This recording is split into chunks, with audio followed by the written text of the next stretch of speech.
ada solusi dari Sumatera Utara nih. Terima kasih pimpinan dan teman-teman Komisi 3 yang saya hormati. Rekan-rekan semua, saya coba membaca agak cepat dokumen yang cukup banyak ini dan menangkap esensinya. Sebelum saya teruskan, saya ingin bertanya dulu TikTok kalau boleh pimpinan. Langsung direspon ya, kalau Pak Inca tanya ya. Jadi kan kalau RJ kan para pihak ya. Apakah teman-teman sudah bicara dengan PT SMI ini dan mereka sepakat? Izin Pak, dalam akte dading ini kami sudah menandatangani dengan PT SMI dan para pihak tersangka juga. Maksud saya. Jadi seluruhnya. Iya, maksud saya dading di situ, spiritnya RJ itu atau apa? Spiritnya RJ. RJ. Betul. Keluar angka. Kenapa? Keluar angka yang disepakati. Kami RJ-nya berdasarkan aset citaan. Iya ya, angkanya bisa dikeluarkan. Artinya kan ketemu nggak angkanya yang kalian sepakati? Kan kalau RJ kan, oke, damai ya, damai. Oke, berapa damainya gitu? Keluar angkanya. Kalau perkiraan kami dari 15 pelapor dan 7.000 korban, perhitungan kami itu sekitar 1,4 T. Oke. Jadi kalau nilai yang dikeluarkan melalui press release 1,5 itu sudah berlebih. Berarti ada angka yang berlebih tapi sudah disepakati 1,4. Ya. Jadi itulah dadingnya itu ya, akte pandadingnya di situ. Iya, kira-kira begitu. Baik. Pandangan saya ini tadi Pak Ketua ngajak pikiran ya untuk ini. Pertama, soal restoratif justice ini memang spirit kita bersama dan lahir dari ruangan ini yang kami dorong, yang kesan di publik hanyalah perkara kecil-kecil tentang kakek Samirin, nenek Mina, kan itu yang ditangkap. Nah hari ini ternyata muncul angka yang nggak tanggung-tanggung, bahkan 1,4 triliun yang sudah didadingkan, yang sudah dipercakapkan atau disepakati. Nah, karena itu saya ingin beri catatannya kira-kira begini, argumentasi tambahannya. Nanti mungkin bisa diskusi ya. Teman-teman harus mengajak juga, saya baca tadi belum ada, kan ada 3 tujuan penegakan hukum secara teori. Menjamin kepastian hukum, menjamin keadilan, gitu. Biasanya 2 ini yang dipegang aparat penegak hukum. Lupa membaca yang nomor 3, yang disebut azas manfaat. Adakah manfaatnya? Oke. Karena itu RJ itu tidak sendirian dia. RJ itu selalu berpasang-pasangan, bisa dibedakan tapi tidak bisa dipisahkan pada manfaat. Kan di situ ya. Jikalau manfaat itu sudah disepakati yang keluar 1,4, nah itulah poinnya. Nah oleh karena itu saya menganjurkan teman-teman, kalau bisa diterima, selain melepas gagasan RJ itu, tambahkan yang barusan saya sebutkan ini. Mengapa? Meskipun sudah disampaikan teman-teman di slide 2 dan 3 terakhir, yaitu nggak keluarin uang negara dan semuanya, efektivitas di situ ya, efisiensi gitu. Nah yang saya mau katakan adalah tidak ada lagi yang lebih tinggi dari orang yang bersengketa, orang yang berbeda pendapat, orang yang berseberangan, selain menemukan kesepakatan yang memberi manfaat bagi kedua belah pihak. Dalam konteks itu negara tidak bisa lagi bilang, jangan ke situ. Karena tujuan penegakan hukum sudah tercapai yang ketiga tadi. Nah karena itu, sekalipun ini sudah pidana dan sudah limpah begitu ya, mestinya mendahulukan asas manfaat ini. Kalau saya lihat dokumen yang saya coba juga searching di luar ini, kalau tidak salah kan sudah pelimpahan berkas perkara, tersangka dan barang bukti net 89 ini sudah P21 dan tahap 2 ke kejaksaan. Tersangkanya ada Dedi Iwan ST, betul ini. Oke. Kemudian Alwin Aliwarga, kemudian Erwin Saiful Ibrahim, baru Michel Alexandra, anaknya tersangka Andreas. Oke.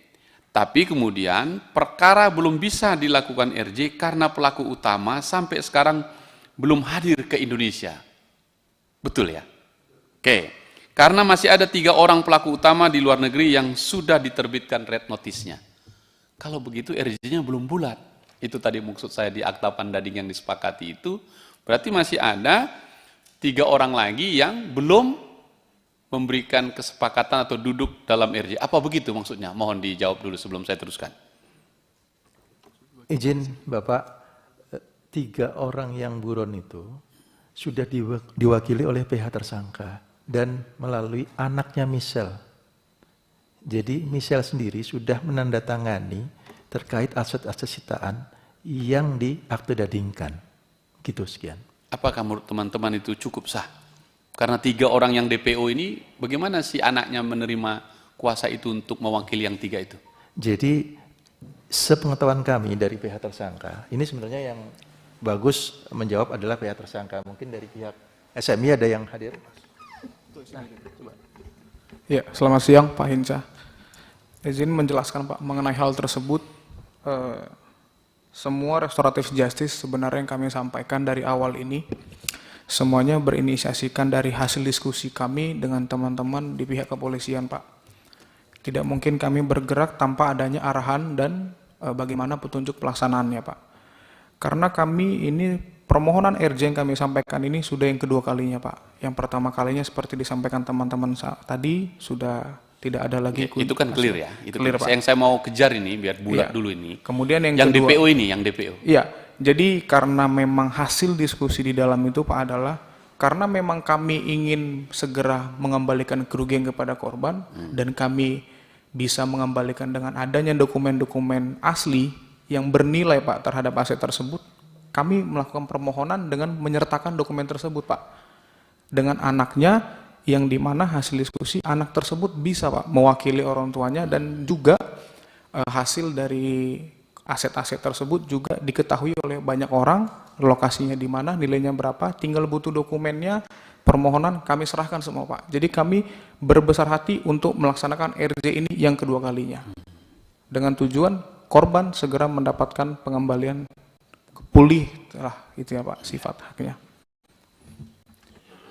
Iya, saya ingin juga kejar lagi ya. Ini biar bulat dulu ya. Nanti saya mau usul kepada pimpinan untuk pasal soal-soal ini yang berat ke restoratif justice yang tidak umum ini dalam konteks besarannya. Di masyarakat tadi saya di awal saya sebutkan soal-soal kecil dan seterusnya.